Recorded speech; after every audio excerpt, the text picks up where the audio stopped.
दूसरे ग्रह पर जीवन की तलाश विज्ञान के लिए बेहद चुनौती भरा काम रहा है और हो सकता है कि यही काम दूसरे ग्रहों के वैज्ञानिक भी करते हैं। ऐसे में वे अपने किसी यान द्वारा धरती पर आ जाते हैं तो कोई आश्चर्य नहीं। हम भी तो चंद्र ग्रह, मंगल ग्रह तक पहुंच गए हैं। हमने शनि पर भी अपना एक यान भेज दिया है। अब किसी न किसी दिन सामान्य मानव भी यानों में बैठकर जाने की हिम्मत करेंगे। यह ब्रह्मांड कितना बड़ा है इसकी कल्पना करना मुश्किल है। बस यह समझ लीजिए कि इस ब्रह्मांड में हमारी धरती रेत के कण के बराबर भी नहीं है। इस धरती से कई गुना बड़े करोड़ों ग्रह हमारे ब्रह्मांड में मौजूद हैं। सबसे बड़ी बात यह है कि हमारे इस ब्रह्मांड में लाखों गैलेक्सियां हैं। गैलेक्सी को हिंदी में आकाशगंगा कहते हैं। हमारी आकाशगंगा को अंग्रेजी में मिल्की वे कहते हैं, जबकि हिंदी में क्षीर मार्ग और मंदाकिनी कहते हैं, जिसमें पृथ्वी, हमारा सौरमंडल और लाखों तारे स्थित हैं। वैज्ञानिक कहते हैं कि जब हमारी गैलेक्सी में ही धरती जैसे लाखों ग्रह होंगे तो निश्चित ही उनमें से कुछ पर तो जीवन होगा ही। वहां पर भी मनुष्य और पशु पक्षी जैसे ही प्राणी रहते ही होंगे।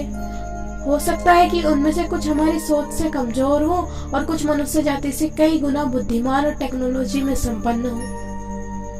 ऐसे ही लोगों को एलियन कहते हैं। एलियन का अर्थ होता है परग्रहवासी या दूसरे ग्रह का निवासी। पृथ्वी ग्रह के बाहर बसे हुए संसारों की संभावना के बारे में अटकलें प्राचीन काल से चली आ रही है। पर अब सवाल उठता है कि ये एलियन के होने की शुरुआत कहां से हुई? कैसे पता चला कि एलियंस भी हो सकते हैं? ये विचार कहां से आया?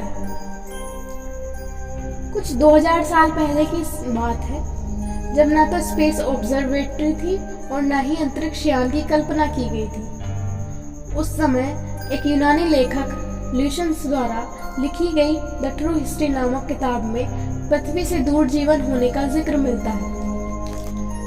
इसमें ल्यूशियस कुछ यात्रियों की कहानी लिखते हैं जो 7 दिनों में किसी बवंडर के चलते चांद पर पहुंच गए होते हैं। ल्यूशियस में चांद पर पंख वाले घोड़े और विशालकाय गिद्धों का जिक्र किया है। उन्होंने अजीबोगरीब लोगों के बारे में भी लिखा है जिन्हें एलियंस कहना गलत नहीं होगा। इसके बाद कई साइंस फिक्शन कहानियां बनी। कई प्रारंभिक ईसाई लेखकों ने प्लूरैलिटी ऑफ वर्ड्स अर्थात दुनिया की बहुलता के विचार पर चर्चा की, जो पहले के विचारक डेमोक्रिट्स के द्वारा प्रस्तावित किया गया था। पूर्व आधुनिक लेखकों ने आमतौर पर मान लिया था कि अलौकिक संसार में जीवित प्राणी रहते होंगे। 15वीं शताब्दी में विलियम बोरिलोंग ने इस संभावना को स्वीकार किया कि ईसा मसीह अपनी दुनिया के लोगों को छुड़ाने के लिए अलौकिक दुनिया का दौरा कर सकते थे। ऊसा के निकोलस ने 1440 में लिखा था कि पृथ्वी एक शानदार तारा है जो अंतरिक्ष में अन्य खगोलीय पिंडों के समान है। वे लिखते हैं कि पृथ्वी बाहरी दृष्टिकोण से तो सूर्य के समान ही दिखाई देगी, क्योंकि वातावरण की बाहरी परत में फेरी ब्राइटनेस होती है जिसे उग्र चमक कहते हैं, जिसके कारण पृथ्वी सूर्य के समान दिखाई पड़ती है। इन विचारकों के लेखन से पता चलता है कि अलौकिक जीवन में रुचि पूरे इतिहास में मौजूद थी, लेकिन हाल ही में मनुष्य के पास इसकी जांच करने के कोई साधन न थे। 20वीं शताब्दी के मध्य से एक्स्ट्रा टेरेस्ट्रियल लाइफ अर्थात अलौकिक जीवन के संकेतों को देखने के लिए सक्रिय शोध हुआ है, जिसमें वर्तमान और ऐतिहासिक खोजें शामिल हैं। खोज की श्रेणी के आधार पर टेलीस्कोप और स्पेसिमेन डेटा के एनालिसिस को रेडियोस को भेज दिया जाता है और वहां उन डेटा को जांच करके कम्युनिकेटिंग सिग्नल्स में परिवर्तित कर दिया जाता है और कुछ इस प्रकार दूसरे ग्रहों पर जीवन की खोज प्रारंभ हो गई। एक खगोलीय वैज्ञानिक फ्रैंक ड्रेक ने एलियंस को खोजने में रेडियो सिग्नल की भूमिका बताई।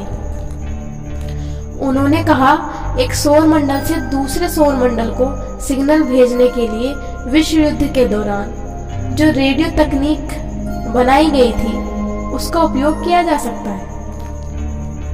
और क्या पता एलियंस भी ऐसा कर रहे हों। और यदि यह बात सच है तो अब एलियंस को खोजने के लिए हमें बस उनके सिग्नल को पकड़ना होगा।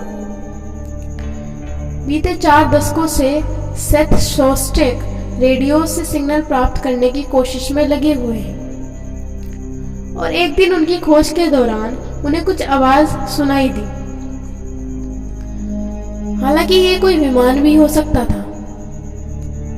इस बात की पुष्टि नहीं हुई कि ये एलियंस के मौजूदगी को साबित करते हैं। अब इस खोज में अमेरिकी सरकार वैज्ञानिकों की आर्थिक मदद करने लगी थी और उसके बाद कुछ सिग्नल उन्हें मिले, पर उन आवाजों का कोई पता नहीं चला। इससे निष्कर्ष निकले हो सकते हैं ये एलियंस हो या फिर कोई पृथ्वी की ही आवाज हो, परंतु एलियंस होने का कोई भी पुख्ता सबूत अभी तक हाथ नहीं आए थे। अब एलियंस की खोज को लेकर भरोसा कम होने लगा, पर जैसे जैसे हमारे सौर मंडल में नए छोटे छोटे ग्रहों की खोज होने लगी, फिर से सवाल उठने लगे कि ऐसा भी कोई ग्रह हो सकता है जिन पर जीवन हो। और एलियंस की खोज आज भी जारी है। अभी तक एलियंस होने के सबूत नहीं है, परंतु ये भी कोई नहीं कह सकता कि सिर्फ पृथ्वी पर ही जीवन है। अब सवाल उठता है कि यदि एलियंस हमें मिल जाए तो क्या होगा। हम जिन्हें खोज रहे हैं हम उनके बारे में कुछ भी नहीं जानते हैं। वे कैसे दिखते हैं, क्या खाते हैं, कैसे बोलते हैं, कौन सी भाषा बोलते हैं, कुछ भी नहीं। तो ऐसे में ये मानकर चलना बिल्कुल उचित नहीं होगा कि एलियंस अच्छे हैं और उनके यहाँ आने से मानव जीवन पर असर भी पड़ सकता है। एलियंस मिलने पर हम उनसे किस भाषा में बातचीत करेंगे, ये भी सवाल था, परंतु अभी फोकस इसी सवाल पर किया गया कि वाकई में क्या एलियंस हैं या नहीं। जब तक एलियंस के होने का दावा सच नहीं हो जाता तब तक यही सर्वप्रथम सवाल है कि क्या वाकई में एलियंस होते हैं। दशकों की इस खोज के बाद भी एलियंस के होने का कोई प्रमाण नहीं है। इस प्रश्न का उत्तर समय की गहराइयों में छिपा है और जवाब अब समय ही बताएगा। इसी के साथ मैं आपसे विदा लेती हूँ। अगली वीडियो में फिर मुलाकात होगी इसी चैनल पर, तो सब्सक्राइब करना ना भूलें और बेल आइकन को प्रेस करें। नमस्कार, जय हिंद।